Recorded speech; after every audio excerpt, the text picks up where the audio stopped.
Hello, everybody. Thank you so much for joining us today. Going to be having a little bit of fun with Microsoft Word 2016. It is, of course, the latest and greatest offering from the Microsoft Office suite. Going to go through and cover some things that might look a little basic, but we'll go in depth on them, and then cover some tips and tricks that you might not otherwise know about.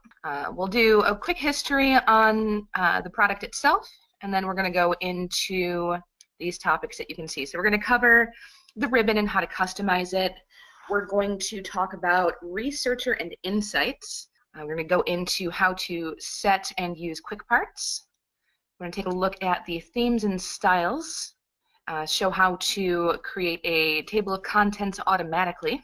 We're going to explore Format Painter, show how to use the updated version of Find and Replace. We'll show you how to customize Autocorrect, get into a little bit of sharing and collaboration, and then I've got a few bonus tips for you as well. Those of you who have sent in questions beforehand, I have compiled the ones that I can answer most easily in this particular format. If afterwards you have any questions, please feel free to reach out to us again. Anything that has not already been answered, we will do our best to contact you, but if you don't hear from us, please feel free to make that outreach. We do want to make sure that all of your questions do get answered one way or the other. So, I'm going to take a look at Microsoft Word itself. It started way back in 1983. It's when it was first officially introduced as Microsoft Word. It was based off of a previous product. Microsoft wooed a couple of programmers from a previous company who took the product that they had made there, turned it into the fantastic Word editor that we know and love today. It's kind of cool that the first free demo copies were given away via floppy disk, the big, square, thin floppies, not the small, firm ones, but the old 5-inch floppies. They gave them away at the November 1983 edition of PC World magazine, and that was one of the first times that free software was ever given away that way. Anybody who had magazine subscriptions, even into the mid-2000s, probably remembers that those software giveaways were things that continued to happen for quite some time. I remember even relatively recently still getting Xbox demo games with Xbox Magazine, things like that. So it started way back in 1983 with Microsoft Word. It's kind of fun to know. It actually didn't really achieve commercial success until Windows 3.0 was released in 1990, but once that was out there, Microsoft Word took off and it has dominated the market ever since. The autocorrect feature that we live and die by today was actually first introduced in version 6.0 in 1993. That fact actually surprised me because I would have thought that autocorrect seems like a much more modern concept, especially with the smartphones that we use today. It turns out that it started way back in 93. So autocorrect has been around actually before the spell check suggestions were. That came much later. The red squiggly line underneath the misspelled words actually came after autocorrect. So that was fun to know. And then the ribbon that was sort of a stylistic revolution for Microsoft Word first made its appearance in 2007. So we're going to go ahead and start the presentation there with the ribbon. When it was first announced, the ribbon was not super popular.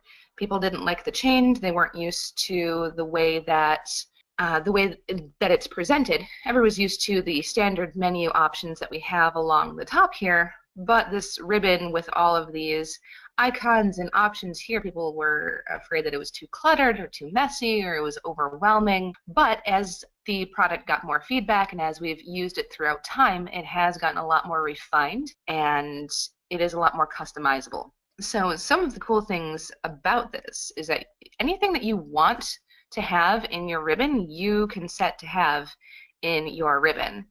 Features that you use frequently, if you right-click on them, you can add them to a custom quick access toolbar that would be shown below the ribbon.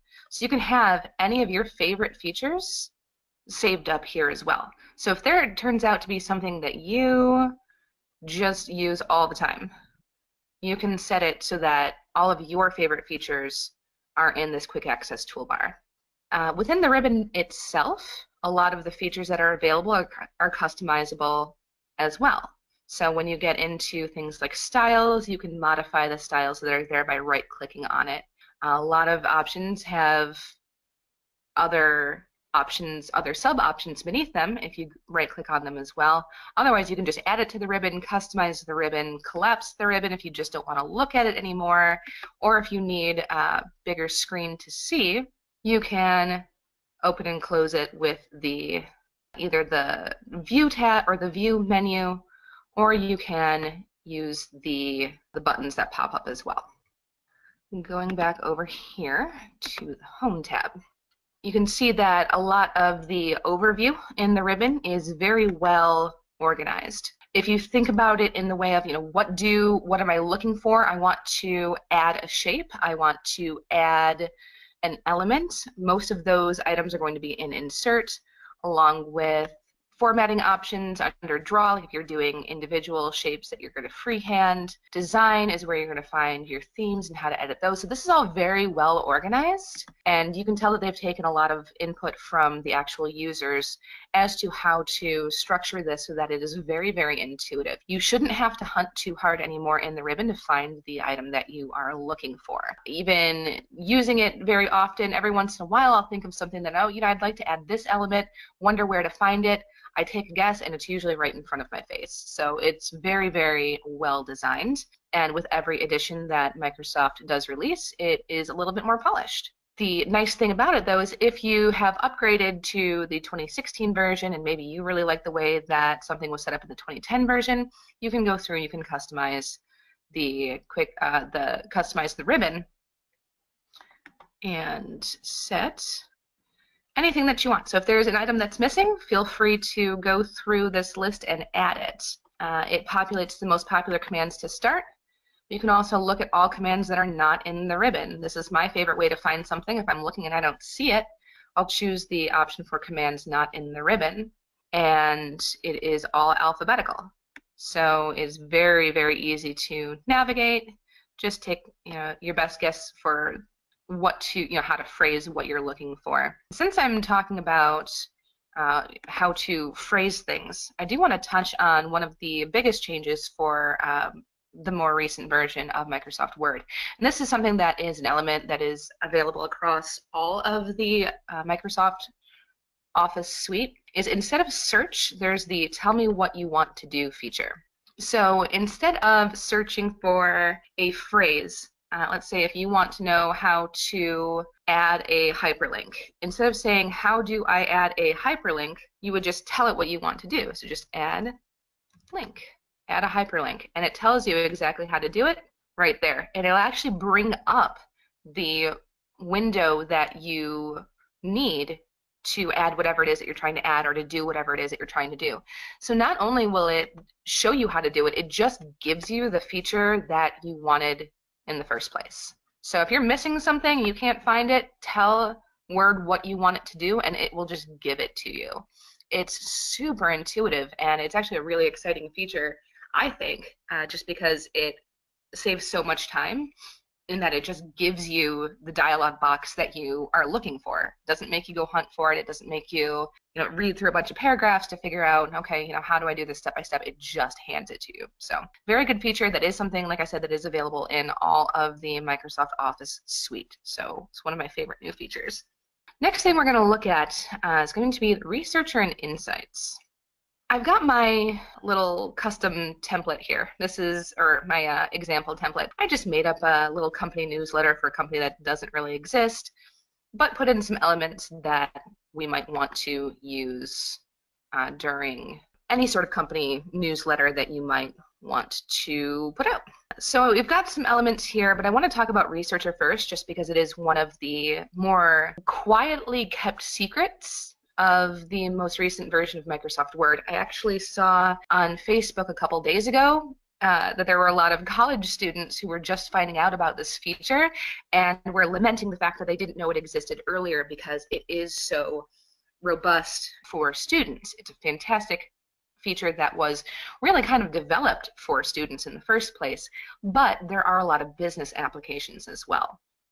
So for instance, in this mock newsletter that I have, I've decided that maybe something that we might want to put in a newsletter, something that might, if you are an IT company or some sort of information sciences company, that maybe a history lesson on some element of technology would be something that you would want to share in a friendly newsletter. That seems like the kind of content that maybe readers would be interested in. So in this hypothetical company, they're going to want to do a little history lesson about Windows 3.0. So a couple of options that we have here. If I highlight this and right-click, option here in the drop-down menu for Smart Lookup. So if I search this for Smart Lookup, it is a feature that you do have to enable. The first time that you try and use this feature, it's going to ask for some settings. It's going to ask for you to enable the information. Once you do it, it does load pretty quickly, and is a nice, robust feature. So what it's done is in this sidebar, it's done a search. Of course, it is a Microsoft product, so it does use Bing.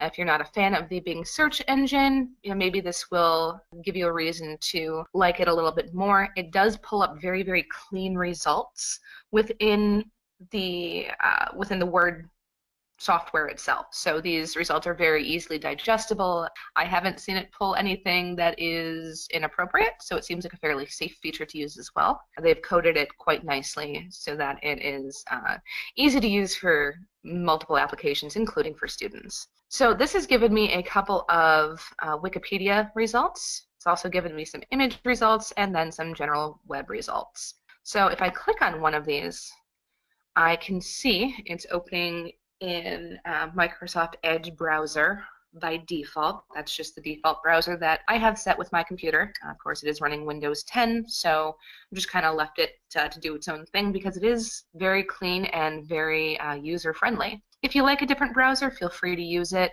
but you may not get the same exact results as you would if you left everything native to the Microsoft product. So this just goes ahead and brings up the Wikipedia page on what we're looking at. This is good for, say you're making reference to something and you just can't quite remember the details. Maybe you can't remember exactly what something was called. You can use that Smart Lookup feature to do a quick web search right within Word itself. It'll launch that external window, but all of that info is there for you.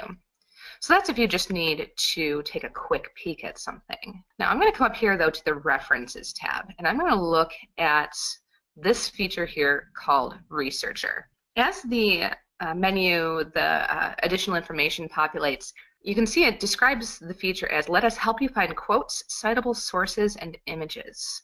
Right next to it, you can see this info here about citations, managed sources, the style, the bibliography. So if you are someone who has spent any time in academia whatsoever, I'm sure you have had to cite your sources on a paper or research paper at some point. So this automatically comes with all of the most popular citation styles, and it formats it automatically for you and then gives you the ability to go and edit things afterwards.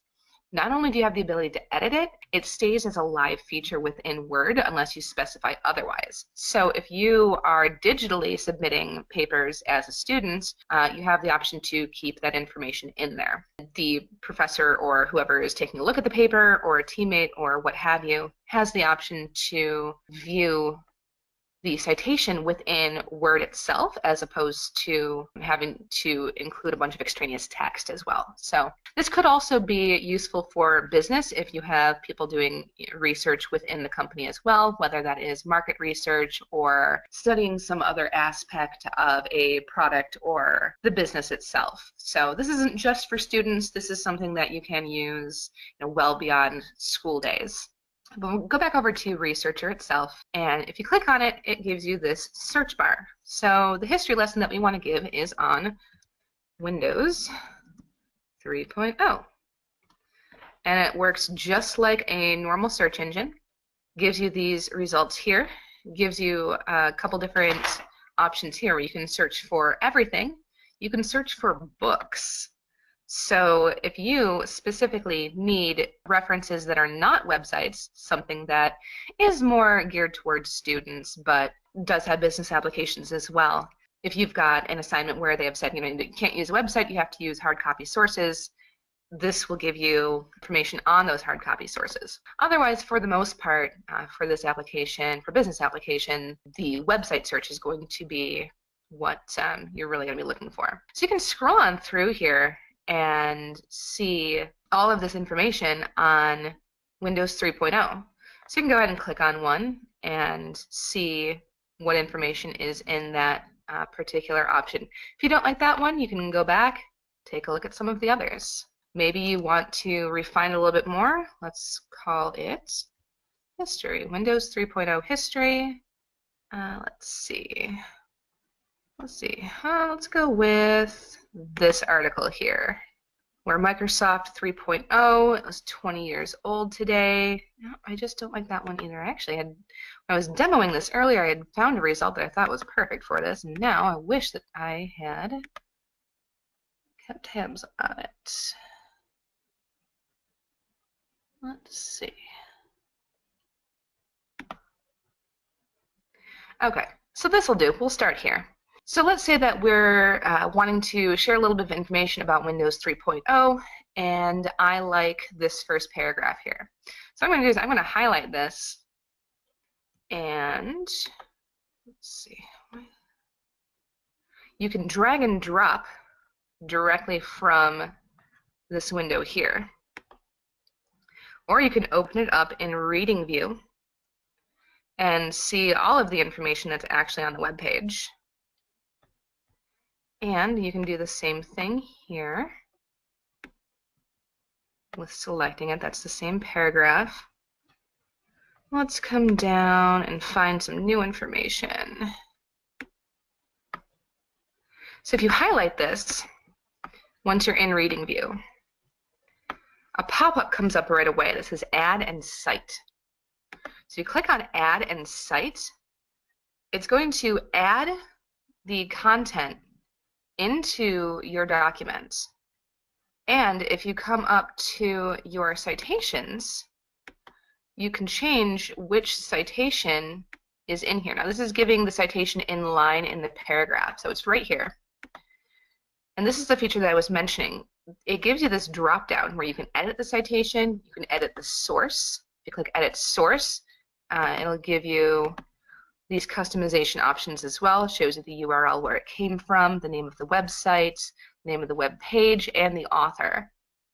So you're going to see this is a really, really robust way to include information from external sources that you are citing, so you're giving credit to the original source, and having that information directly in your paper or your newsletter or whatever document it is that you are working on.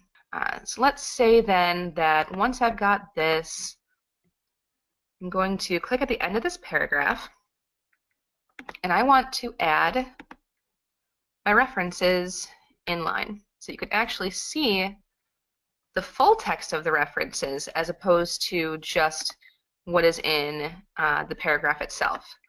This is something that, especially if you're doing research of any kind, you are going to want references, a list of references in there so that people know that it's not research that you did yourself, it's information that you have sourced elsewhere. These this now shows you the two websites that I've looked at, the two sources for the information. So once you're done with that, you can go ahead and close that pane. If you need to go back into it, go back to Researcher, and you can even see my research. You do have to log in to your either your Outlook account or your Microsoft account to be able to view saved research, but once you do log in, you do have the option to bookmark research that you have used before. So that is extra handy, especially if you have sources that you really love, that you want to use often. And again, from a business standpoint, you may not need to necessarily do a whole bibliography or references, but say there's a source for jokes, or there's a source for tech tips that you really like, or there's a source for recipes that you like to share. Keeping those things bookmarked as well makes it very, very easy to add content directly to your newsletter. And of course, you can also add content from your own website. So that information can be stored there within Word itself. Right, so that is Researcher. Next up, I'm going to take a little stroll into Quick Parts. Quick Parts is sort of like mini macros. It gives you options to Back over to my ribbon here. It gives you the options to not have to type things over and over again that you use frequently. So something that in a business newsletter or a flyer or anything that you are publishing through Word, you're probably going to want to have your company information somewhere that is easily accessible. You can put it in the header or the footer. It might get a little cluttered. Maybe you want to make it really stand out. This is a great way to do it, but of course you're not going to want to type it out every single time, especially if you start adding phone numbers and fax numbers and email addresses, maybe even like a company byline, something like that. It'd be nice to just be able to have that available to you without having to remember exactly the format, maybe especially if you've got multiple phone numbers. It is a lot of information that could potentially get lost. So under the Insert tab, there is the option over here. Now, mind you, if you don't see something exactly where I see it, I have done my best to leave my edition of Word as close to out of the box as possible. That said, I can't rule out that I may have dragged and dropped something somewhere at some point without recalling that I did that. I do try to leave it alone, especially for doing these demos, so that you can see exactly where to find the option. But if you don't see it, of course, you can always use the tell me what you want to do. Just type in, quick parts if you don't find quick parts. Okay, so you're going to want to highlight the information, go into Insert, and then Quick Parts. This option here, right at the top where it says Auto Text, you have the option to save selection to Auto Text Gallery. If you click on that, not left click, or not right click, that you can add, this is going to say create new building block. So building blocks are what they are calling these individual elements that you can add one at a time or in batches at any point. So this one, we're going to name it, it's going to automatically populate the first line of text. Let's say I want to call this company address. You can leave it in the gallery and category that it sets as default, or if you have a lot of these that you end up building, feel free to create individual galleries and categories for these things so that you can search them even more quickly. I'll show you in a second what it looks like to start navigating these building blocks. So I'm just going to click OK, and it is going to have this set. And it is going to remember the formatting exactly as is. You can always overwrite it later.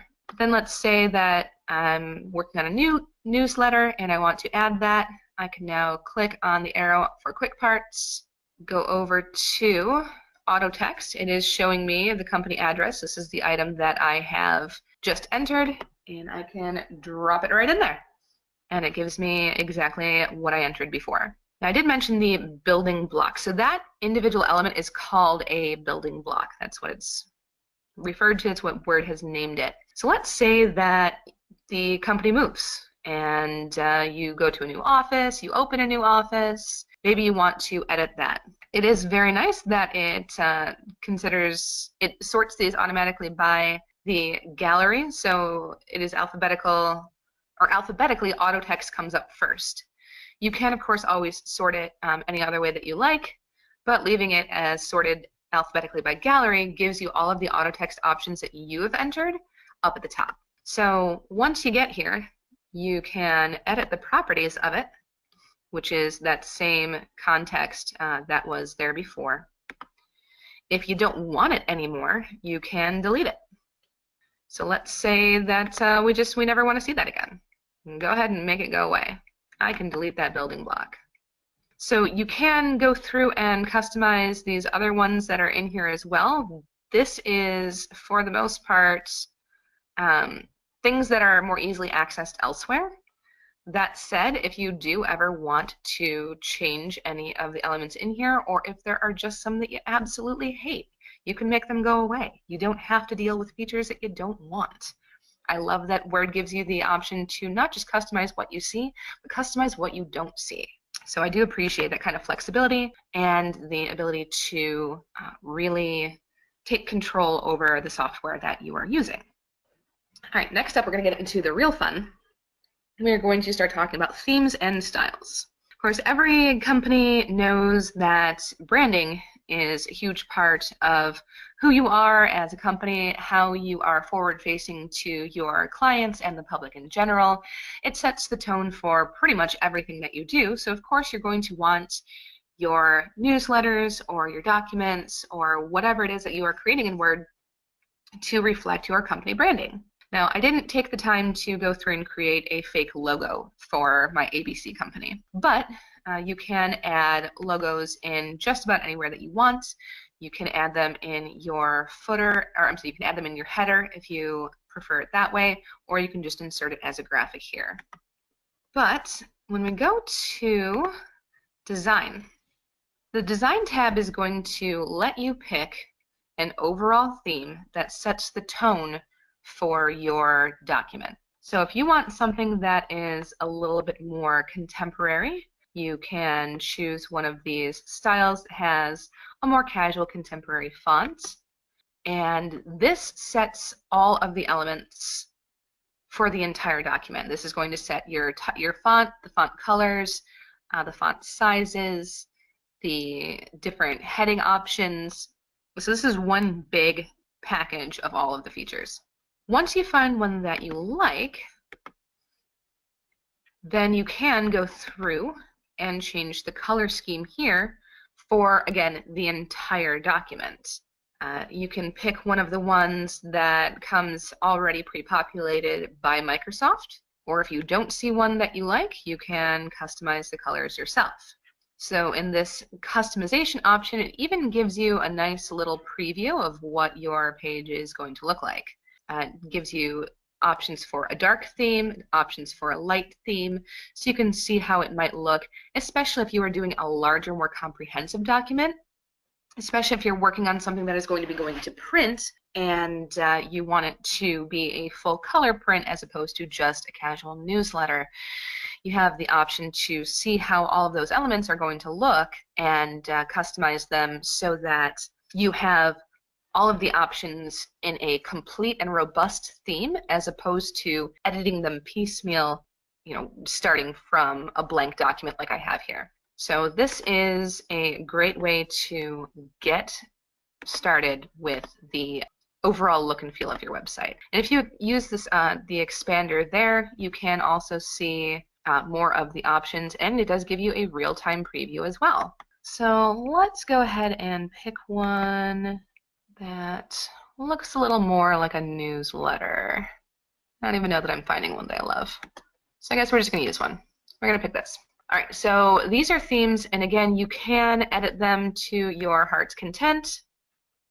You can change the paragraph spacing, you can add watermark, you can add page borders, all here, and anything that you edit in themes will affect the entire document. Now, if you want to make smaller changes to individual blocks, or if you just want to make a little bit more tweaking and customization, can come into styles. So now that I've got this overall newsletter and I've got my themes set up, I can start applying the elements of the theme via styles. So this line here, if I triple click, of course it highlights the entire item there.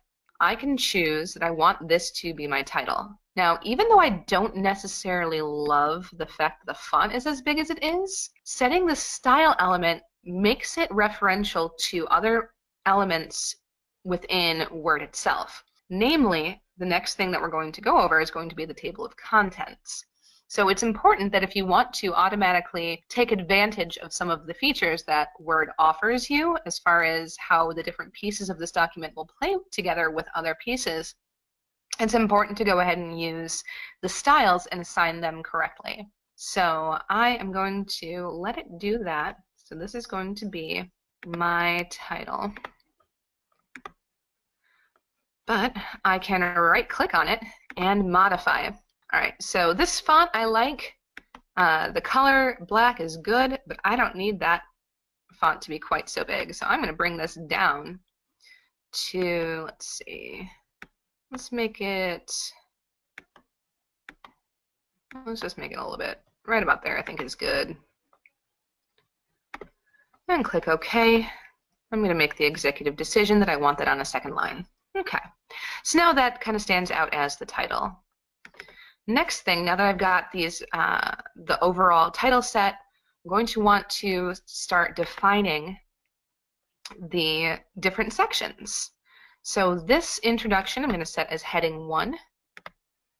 And then within the introduction, I'm going to also include what's new as a subheading. So you can see that the heading 1 in this particular theme sets all caps, and this visual indicator over here, this little green bar, that is a style element that is within the theme that I'm currently using. If you don't like that particular element there, of course, that would be something that you'd want to go back into the theme, maybe select something different, or edit the theme so that that graphic element is not added automatically. And then the subheadings, or the heading level 2, increases the size of the font, changes the font face, and but it's not all caps. So you can see there's a little bit of visual differentiation there. And then employee spotlight, I am going to make it's, let's make that its own section, and then our history lesson can also be its own area. And you can also see that this references section here that came up is the level 1 heading in and of itself. For now, just for the purposes of the demonstration I'm doing, I'm actually going to remove this entire element, just because sometimes the elements like to hang out. Okay, that's better. It's still showing that it's there. All right, but it's visually not there. This is fine. Good enough for now. All right, and then how are we doing at the end? We're going to go ahead and set that as a level 1 heading as well. All right, so now that we've got all of these headings, the subheadings, and the title set, all right, what was the point of all of this? The next thing that I'm going to want to talk about is table of contents. Table of contents is especially going to be useful when you are doing longer and more comprehensive documents, especially if you're doing training documents or any sort of brochure that covers a catalog of your product or your services. So I'm going to come in here and decide where I want my table of contents to start. I'm going to want it on page 1. I can put it after the introduction if I want, but I'm thinking that for these purposes, I'm going to put it right here after the title. So going back into our references tab, there is, it's typically on the left here by default, the table of contents dropdown. If you click on that, you can see a couple of different options here. There are 2 automatic options, and there's a manual option. You can also go to office.com and download additional table of content styles if you don't like the kind that has the line that goes all the way across the page, or if you want something a little bit more compact. There are as many iterations of these default templates as you can possibly imagine. Or of course, under the manual option, you can create your own. But especially if you have a very large document, the more you can automate, the more time you save. If it's there and you're already using these header features, it just makes sense to use the automatic option. So I'm going to go ahead and use number 1. And you can see they're not really appreciably different. This one's called contents, this one's called table of contents. Other than that, they pretty much look the same. So you can, of course, go in and customize these. You can also decide where in the document you want it to go by right-clicking. If you just click on it, if you left-click on it, it's just going to put it where your cursor is. If you right-click on it, you have options no matter where your cursor is currently located. So I'm going to go ahead and do that. I just click on it, and it gives me my table of contents immediately. It's already there. It's formatted. It shows page numbers. And you can see the difference between the level 1 heading and the level 2 heading. So the level 2 heading, when we assigned that element, or we assigned the what's new section as that element, you can see that it's indented. It shows that it is something that falls under the introduction category. It lets you really organize this very, very cleanly and with very minimal time. I mean, you saw I spent a lot of time talking about it, but it took 1 click.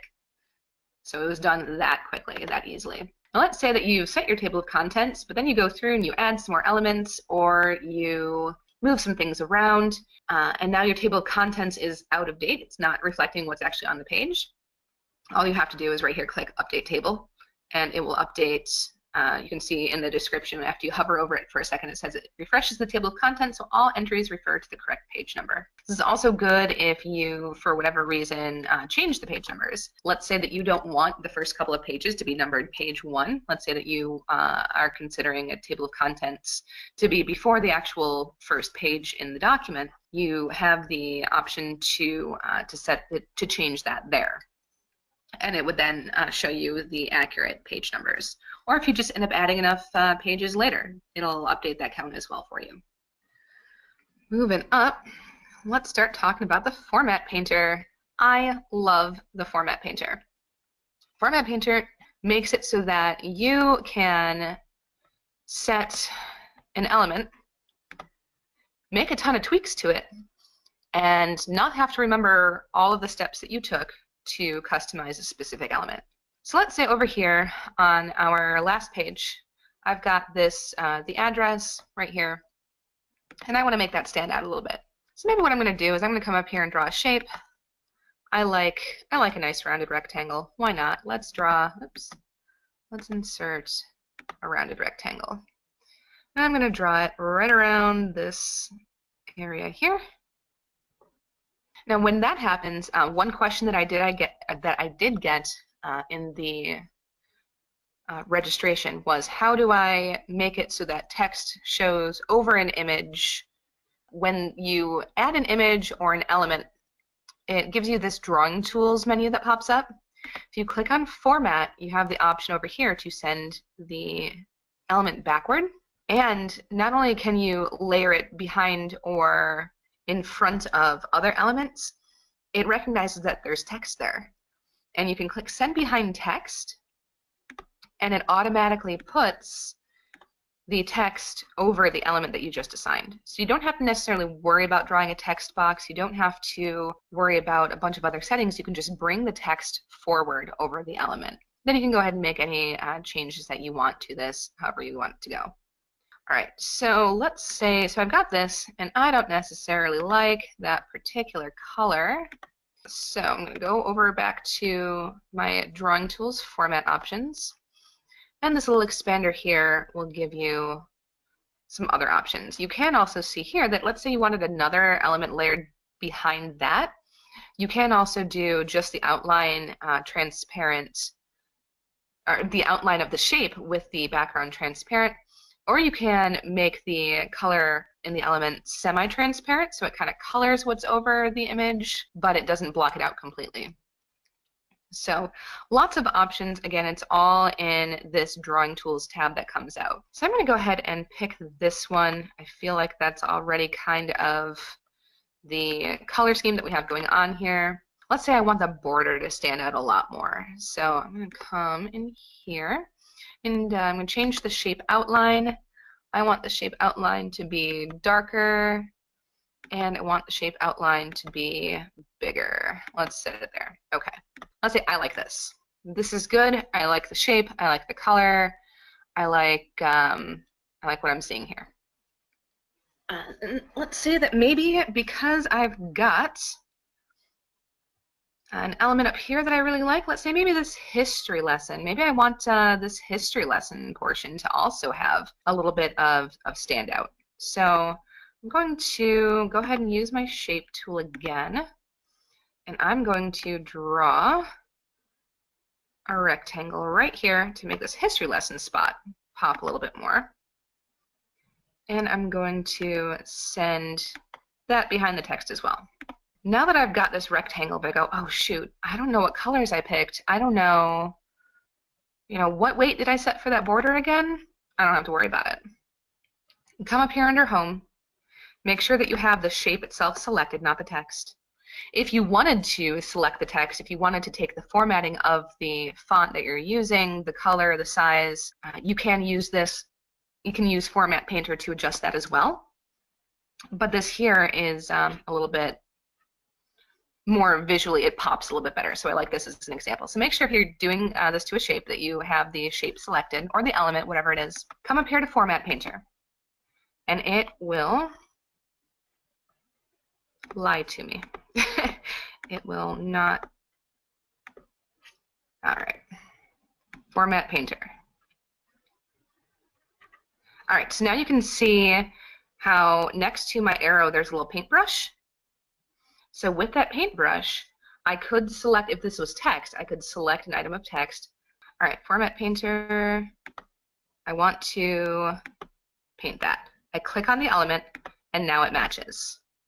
So I've clicked on the rectangle, and now the rectangle has the same color, it has the same border as did my my little business card quasi footer that I added down below. That is how Format Painter works. You can use that for text. You can use it for even photographs. If you've done some editing in line with a photograph, you can apply the format to another photograph that you load so that everything has a nice cohesive look and feel to it. All right, and go on to Find and Replace 2.0. This is kind of fun. I like that this element exists. Find and Replace has kind of always been there, but it's gotten more useful. So we all know that if there are, let's say that you've got a document about your CEO and his name is Alexander, but now he wants to be called Alex, you can go through the entire document. You can find and replace the name Alexander and change it to Alex. Pretty much everybody knows that is a thing that you can do. But when you use the new version of Find and Replace, you can also find and replace formatting. So you can see in here I've used the italics option to add some weight to some elements. But let's say that I don't really think that it's giving enough weight, but I don't want to go through and find every single one that I've assigned that format to. What I can do is in the Replace tab, can come down here and find things that are in a specific font. I can find things that are in a specific style. You can find elements that are in a specific size. You can even find color. You can search the entire document for different formatting options and then replace them quickly. So, and then if you go over to replace, you can replace it with, again, click on format, and I'm doing font, but you can also see there's a ton of other options that we can get into and play with. Let's say that I want everything that's italic right now, I also want it to be bold. I want it to be in, let's see, we're using this teal, so let's do this teal color here. And I could even change the font if I really wanted to, but we're not gonna go too crazy. So I'm gonna do this, click Find Next, which is the same way that's always gone. It gives me something that's in italics, and I can hit Replace. You can see it makes it bold, and it changes the color. If I know for sure that I want to do it to everything, I can do it to Replace All. It tells you how many replacements it has made. So this has gotten so much more useful than it ever has been before, especially if you're changing company branding, especially if you have an older document that needs some updating. You can now do the search and replace for all kinds of different elements where you can change the color, you can change the font, you can change the look and feel without having to go through and manually find all of those pieces. So super exciting, and as you can see, there are even more menu options down there. There are very few limits to what you can do with that now. I definitely encourage you to dig in and play around with that one. I could spend probably an hour just on that in and of itself. Autocorrect, how to make it work for you. One thing with autocorrect is that sometimes it corrects things you don't necessarily want it to be correcting. I know that it's become sort of a point of humor in this day and age that autocorrect can cause some communication troubles, if we're phrasing it delicately. Since autocorrect does exist within Microsoft Word, we want to make sure that, especially in a business context or in an academic context, as we spoke about a little bit before, that we're not getting caught in those pitfalls. So there are a couple of different ways that we can access the settings for autocorrect. Let's say I typoed this word, and it gives you the red squiggly line. Of course, you can right-click on it, and it'll give you the correct spelling. But it also has this little arrow here to where you can ask it to read the word aloud. Say that you think you know you've got the right word, but you're not sure if that's the way that it's pronounced is the version that you're using. You can click on this, and it'll read the word aloud to you. You can make sure that you have the right word. It also gives you a couple of synonyms there as well, so that if you also, it just gives you another visual cue whether or not you're using the word that you are intending to use. Now let's say that this was a proper name. You can, of course, add it to the dictionary. That's a feature that has existed for quite some time. If you never want it to give you that red squiggle again, you can add it to the dictionary, or you can just ignore it. So those aren't new, but I like to touch base on them. You can also add it to autocorrect. Where this feature becomes useful is, let's say for whatever reason I am constantly misspelling the word anticipated, and I'm misspelling it the same way over and over and over again. For whatever reason, my fingers don't want to type that word the way that it's supposed to be. I can add it to autocorrect so that it catches every time I'm making that repeat error and just fixes it for me. So you can have autocorrect work for you, especially once if you've noticed a pattern in your personal typing style, or just repeat mistakes that are happening. Let it work for you. There is also the last menu option here is autocorrect options. You can hop in there that way. I do just also want to show you that if you go to File and Options, let's say that you don't have something that's misspelled, so you aren't sure how to get to the autocorrect options. If you go to Word Options, it is under Proofing, and then right there are autocorrect options. This does also give you some options here to edit the autocorrect the way that it functions, that it doesn't give you from the right-click menu. So if you aren't seeing something in the right-click menu that you want to use, go through the menu through File, and you might be more likely to find what exactly you're looking for. This, however, does also apply to all Microsoft Office programs. You can see that this is something that it does specify that it's for the Office suite, not necessarily just Word.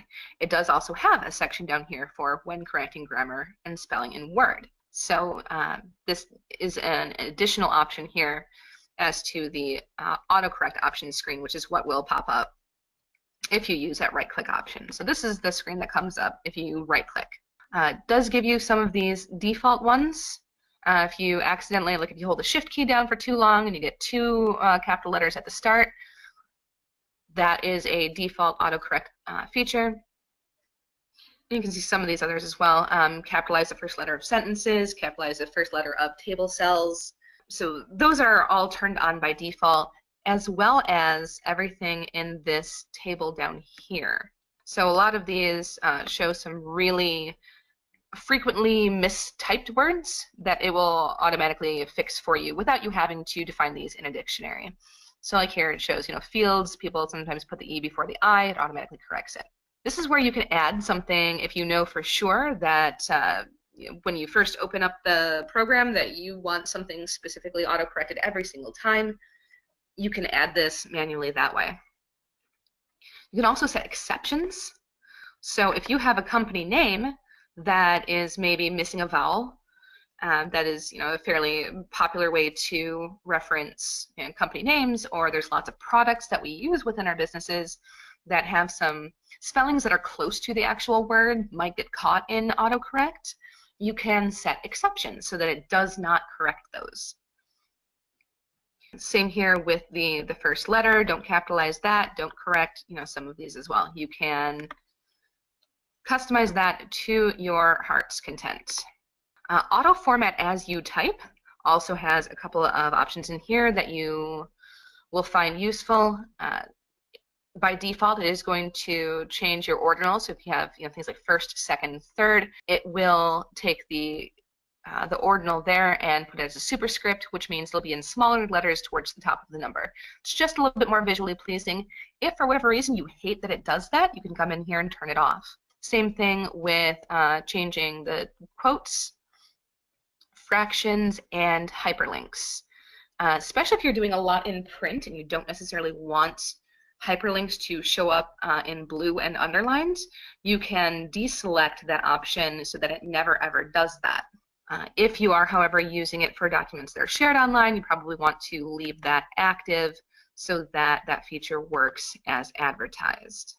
One thing I do want to show you with that is that if there are, say for the most part, you do want your email addresses and your websites to format as hyperlinks, but there's an exception to that rule, what you can do is highlight the hyperlink or the email address that you want to de-emphasize. You don't want it to look like a link. Go into your styles under the Home tab and click where it says normal.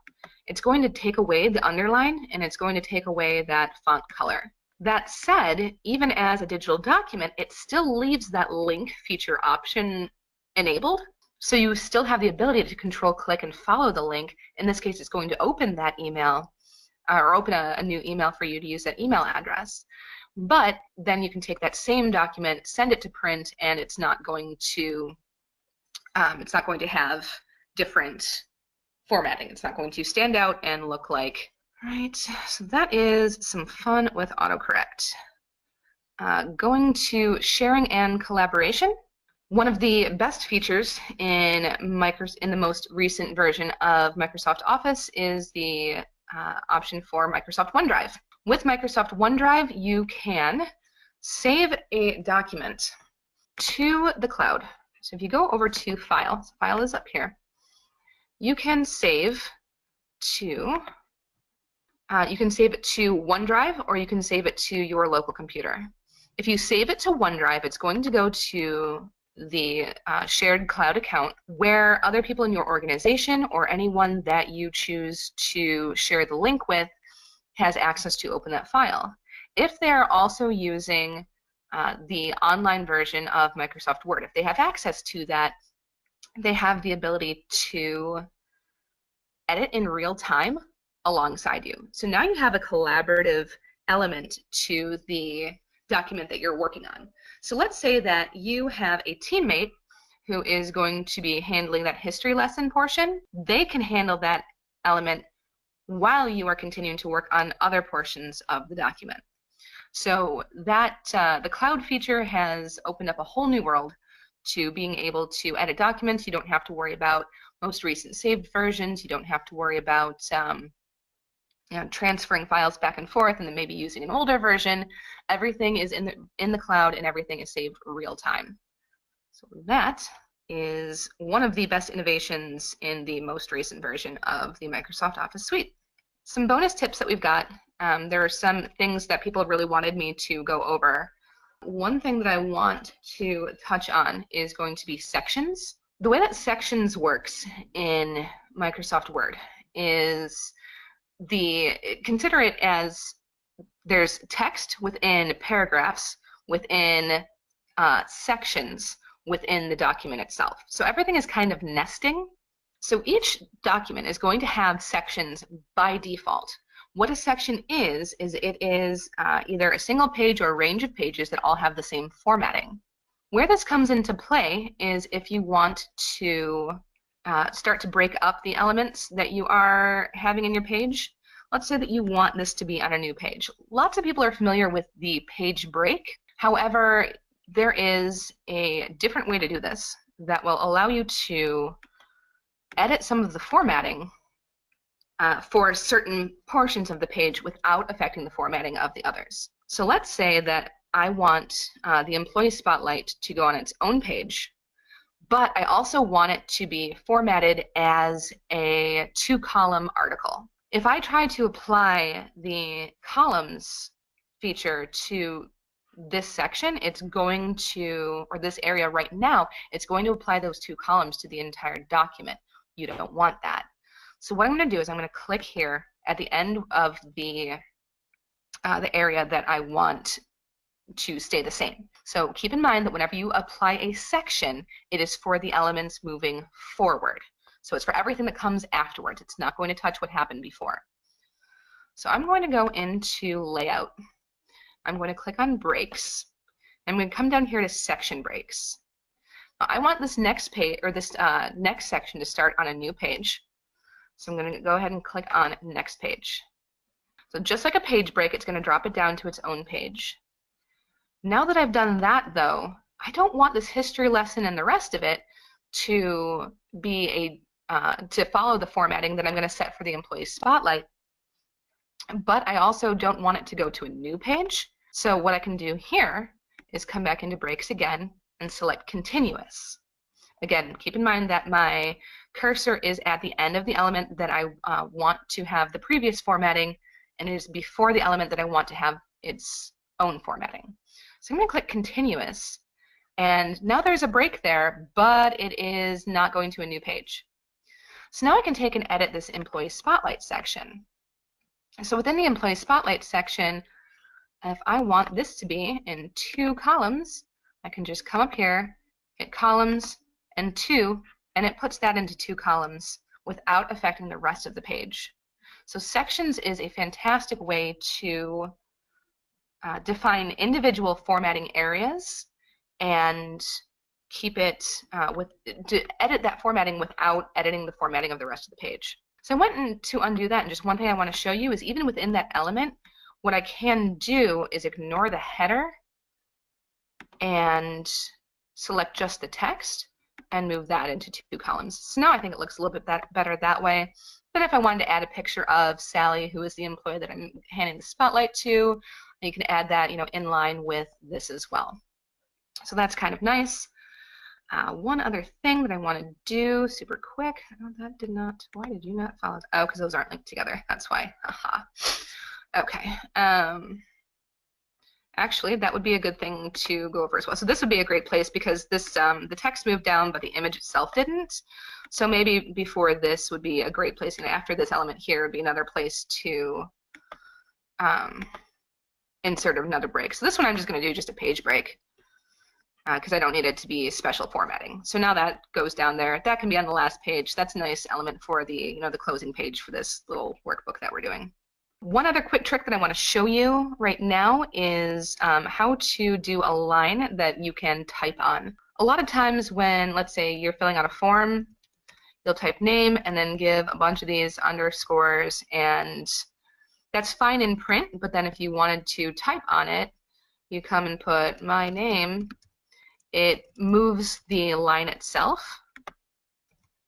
A different option for that is if you do 3 dashes and hit enter. Whoops.